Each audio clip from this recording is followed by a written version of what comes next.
Apakah teman-teman pernah mengalami ketika stop kontak ini di sisi groundingnya dites dengan tespennya menyala? Atau bisa disebut juga groundingnya bertegangan. Kenapa sih? Pasti teman-teman pernah bertanya-tanya ya. Nah, di sini saya akan bahas bagaimana penyebab grounding ini bisa bertegangan atau ketika tespennya menyala. Jadi ada beberapa kondisi ya atau beberapa faktor kenapa grounding ini bisa bertegangan. Jadi yang pertama itu adalah faktor induksi teman-teman. Jadi di sini saya contohkan dari KWH meter ini dipasangkan 3 buah kabel atau memakai kabel NYM yang menuju ke instalasi rumah kayak gini. Nah, yang dari KWH meter ini yang dipasangnya hanya 2 kabel saja, yaitu kabel pasa dan kabel netral. Sedangkan untuk groundingnya dibiarkan aja kayak gini.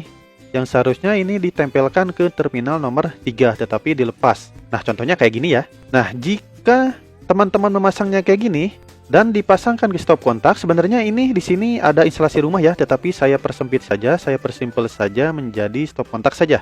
Dan ketika teman-teman tespen, maka yang terjadi yaitu tespennya akan menyala, si ground ini akan menyala. Kenapa?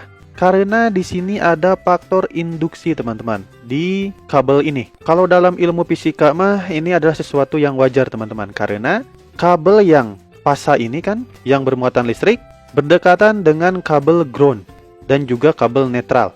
Maka dari itu, kabel ground di sini akan menyala atau ketika tespen akan menyala atau istilahnya mah bertegangan. Nah, jadi penyebabnya yaitu induksi antar kabel ini. Kalau ini karena faktor induksi, pasti teman-teman bertanya nih, kenapa ketika netral di tespen tidak menyala? Kan istilahnya mah induksi gitu. Ya karena di sini untuk netralnya sudah tersambung ke netral PLN, maka dari itu di sini tidak akan menyala teman-teman ketika kita tespen. Tetapi jika saya contohkan di sini untuk netralnya kita lepas di sini nih, di arah KWH meternya, maka netral pun akan langsung induksi juga teman-teman. Atau bisa jadi ketika kita tespen akan menyala. Nah, ini adalah faktor induksi yang alamiah atau bisa disebut ilmu fisika ya. Saya kurang tahu untuk penjelasan secara detailnya, tetapi biasanya kayak gini untuk proses induksinya. Teman-teman bisa cari-cari sendiri ya di Google bagaimana faktor induksinya. Nah, ketika terjadi induksi kayak gini, groundingnya bertegangan, maka di sini untuk grounding ini ketika kita sentuh tidak akan tersengat listrik teman-teman. Ini hanya induksi saja.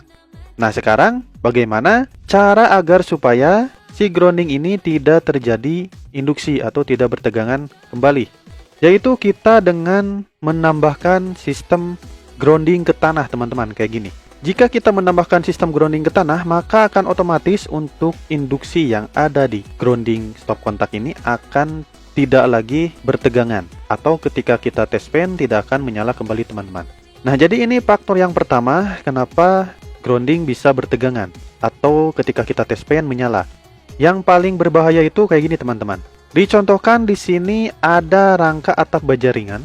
Rangka atap baja ringan ini ada pemasangan instalasi rumah atau instalasi kabel ya, tidak memakai pipa.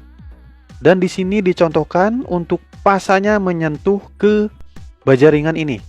Sehingga di sini saya contohkan untuk groundingnya kan sudah digabungkan ke atap baja ringan dan baja ringan akan terjadi bertegangan karena tadi untuk pasanya menyentuh ke rangka baja ringan tadi. Nah, dengan kondisi kayak gini, jika atap baja ringan ini bertegangan karena tersentuh pasa tadi ya, maka akan mengalir ke ground teman-teman. Kayak gini, lihat teman-teman.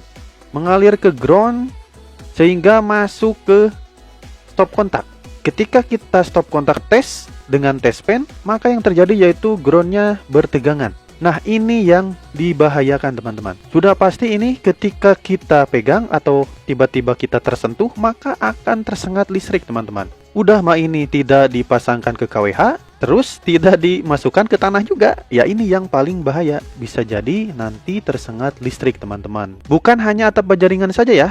Bisa juga ada arus bocor dari kulkas atau dari pompa air dan lain-lain. Saya contohkan yang gampangnya dari atap baja ringan saja. Kejadian kayak gini. Nah, untuk cara mengatasinya kayak gimana? Cara mengatasinya itu seperti biasa harus ditambahkan grounding teman-teman, kayak gini.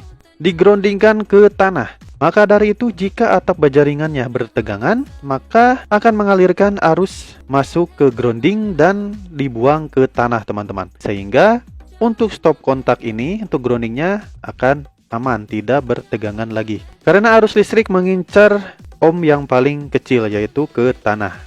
Maka dari itu tidak cukup untuk groundingnya ditanahkan saja. Kalau kayak gini terus, ini akan mengakibatkan pemborosan listrik teman-teman. Karena sudah di baja ringannya ada tegangan, karena baja ringan ini adalah tahanan, maka akan mengalirkan arus masuk ke tanah aja terus gitu, ngalir terus ke tanah. Sehingga tidak ada proteksinya lagi, dan akan mengakibatkan nanti listriknya mahal atau boros teman-teman. Maka dari itu kita bisa memasangkan atau menambahkan ELCB teman-teman sebagai proteksi jika terjadi kayak gini, maka akan trip untuk ELCB-nya. Kalau ELCB trip berarti menandakan bahwa instalasi rumahnya mengalami arus bocor dan diamankan oleh ELCB. Baik, segitu teman-teman untuk penjelasan singkatnya. Mudah-mudahan paham dengan apa yang saya jelaskan. Kalau ada yang masih bingung silahkan komentar di bawah. Terima kasih. Ditunggu untuk video saya yang selanjutnya.